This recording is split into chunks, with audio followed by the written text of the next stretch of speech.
और फिर उन्हें जब अपनी गलती का एहसास हुआ, यानी हजरत आदम अलैहिस्सलाम और हव्वा अलैहिस्सलाम को, तो उन्होंने अल्लाह ताला से माफी मांगी, रो रो कर माफी मांगी। तो अल्लाह ताला ने उन्हें माफ कर दिया और जन्नत से भी उन्हें भेज दिया गया था जमीन पर।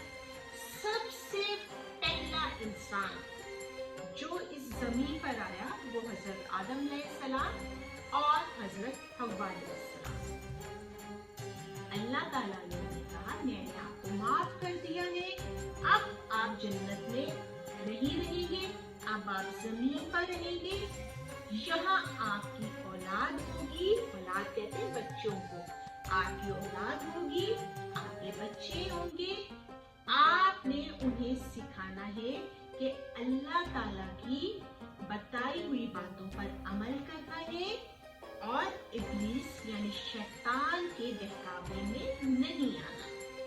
उन दोनों ने अल्लाह ताला से वादा कर लिया और अपनी औलाद को अल्लाह ताला की बताई हुई अच्छी अच्छी बातें सिखाई।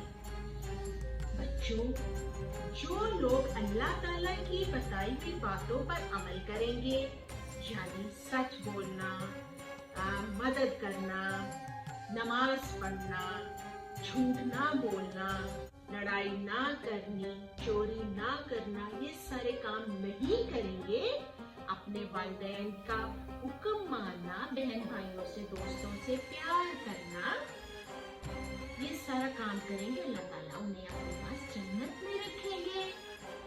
और हमें भी ये अपने दिल में याद करना चाहिए और इस बात का एक पक्का वादा करना चाहिए कि हम भी अच्छे काम करेंगे और जो कुछ कुरान में एक मुसलमान को काम करने का कहा गया है वो हम करेंगे।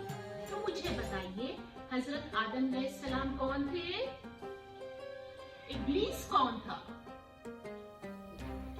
अच्छा मुझे ये बताइए, इब्लीस क्यों चाहता था कि हजरत आदम अलैहिस्सलाम और हजरत हव्वा अलैहिस्सलाम जन्नत में ना रहे, जमीन पे रहे, जन्नत से चले जाए?